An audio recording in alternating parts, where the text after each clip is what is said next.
Olá, pessoal, tudo bem? Hoje nós teremos mais uma aula de química e falaremos hoje sobre os compostos aromáticos. Bom, quando a gente fala de anel aromático, os anéis aromáticos, que também podem ser chamados de arenos, são compostos orgânicos cíclicos e planares que possuem ligações duplas alternadas. E essas ligações duplas alternadas, pelo fenômeno de ressonância, vão formar nuvens de elétrons π deslocalizados. Os anéis aromáticos eles podem ser homocíclicos, quando possuem somente carbono, ou heterocíclicos, quando possuem algum heteroátomo na sua estrutura. A quantidade de átomos no anel também pode variar, mas a gente considera um anel aromático os anéis que, além de possuírem as ligações duplas alternadas deslocalizadas, possuam a partir de 4 átomos no ciclo. Então, de forma resumida, para que um composto cíclico seja considerado aromático, ele precisa possuir a estrutura planar, que é caracterizada pela hibridização sp2, então toda a estrutura do composto dentro do anel vai estar no plano, então vai ser 2D e não 3D, ligações duplas alternadas e ligação covalente. Por quê? Os elétrons precisam ser compartilhados dentro do ciclo para permitir o fenômeno de ressonância. Então, falando um pouquinho sobre o anel aromático mais importante que a gente tem, o benzeno, ele é um anel com 6 carbonos na sua estrutura. Portanto, a sua fórmula molecular será C6H6. Ele é um líquido inflamável, incolor e de aroma doce e agradável. Apesar dele ter o seu aroma agradável, ele é extremamente tóxico e os seus vapores, quando inalados, podem causar dor de cabeça e tonturas. A exposição prolongada ao benzeno pode levar ao desenvolvimento de problemas sanguíneos, como a leucopenia e também ao câncer. Ele é utilizado como solvente industrial, principalmente na produção de plásticos, borrachas e tintas.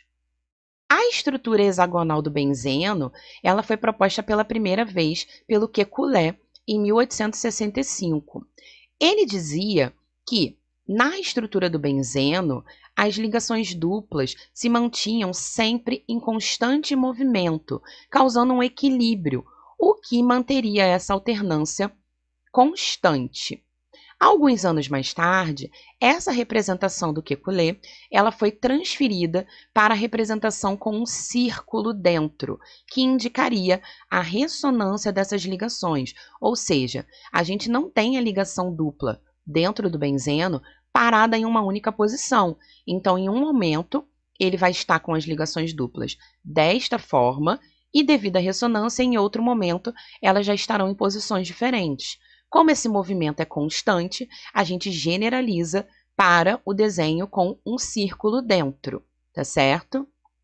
O benzeno também pode se ligar em outros anéis e formar outros compostos aromáticos importantes. A gente tem o naftaleno, que é a união de 2 anéis aromáticos compartilhando 2 átomos de carbono entre si. O antraceno, que são 3 anéis aromáticos condensados. E o fenantreno, que também são 3 anéis aromáticos condensados, porém em posição diferente do antraceno. Em relação à nomenclatura, quando a cadeia principal apresentar apenas um anel benzênico, a gente vai chamá-la simplesmente de benzeno. E esse benzeno, ele pode apresentar um ou mais radicais, ou seja, uma ou mais ramificações. Se a gente tiver só um radical, o nome do radical vem antes da palavra benzeno, sem a necessidade de numeração. Quando a gente tem mais de um substituinte, a gente vai designar as posições para esses substituintes, usando o substituinte principal como ponto de partida para a contagem. Então, considere aqui que a gente tem o substituinte principal e ele vai ficar com a posição número 1. O próximo substituinte, ele tem algumas possibilidades. Ou ele estará no carbono imediatamente após o número 1, que seria ou aqui na direita ou na esquerda, a posição 2, contando o sentido horário ou contando o sentido anti-horário. E essa posição 1, 2, a gente designa como posição orto, simbolizada pela letra O. Se ele estiver no segundo ponto após o que a gente designou como um, ou seja, sentido horário ou anti-horário, na posição 3, a gente designa isso como a posição meta. E se ele estiver no quarto ponto, a partir do ponto inicial, ou seja, sentido horário ou anti-horário, na posição 4, a gente designa isso como posição para. Então, imediatamente após a primeira ramificação, posição orto, se a gente estiver na posição 3, meta, e na posição 4, para. Essa designação é muito utilizada. Então, aqui a gente tem alguns exemplos. Este primeiro aqui é o 1,2-dimetilbenzeno, ou a gente pode chamá-lo de ortodimetilbenzeno. Aqui nós temos 1,3-dimetilbenzeno ou metadimetilbenzeno. E aqui 1,4-dimetilbenzeno ou para-dimetilbenzeno. Uma coisa muito importante é que, em um ciclo, a contagem ela pode ser sentido horário ou anti-horário, mas a preferência é que a gente faça a contagem no sentido que dá a menor numeração. Então, é por essa razão que eu estou contando o sentido horário aqui.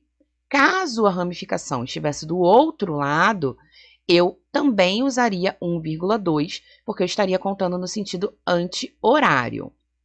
Então, na hora da escrita, a gente pode usar qualquer uma das 3 formas de nomenclatura. Ou a gente coloca a numeração, ou a gente coloca com a palavra orto, ou a gente usa simplesmente a letra O na frente do nome, ficando O de metilbenzeno, ou M de metilbenzeno, ou P de metilbenzeno, tá certo? Alguns anéis aromáticos importantes que a gente tem. O tolueno, ele é um anel benzênico com um metil de ramificação, que é muito utilizado na fabricação de tintas e cola de sapateiro. Temos o fenol, que é um anel aromático com uma hidroxila ligada. Ele cai na função fenol e é utilizado na produção de polímeros e resinas, e também na síntese de aspirina. E temos aqui o exemplo da anilina, que é um anel aromático com o grupo amina diretamente ligado. Ela é utilizada para fabricar produtos agrícolas, produtos da indústria de pintura e também utilizada na indústria de plásticos. Bom, gente, essa foi a nossa aula de hoje. Espero que vocês tenham entendido e até a próxima!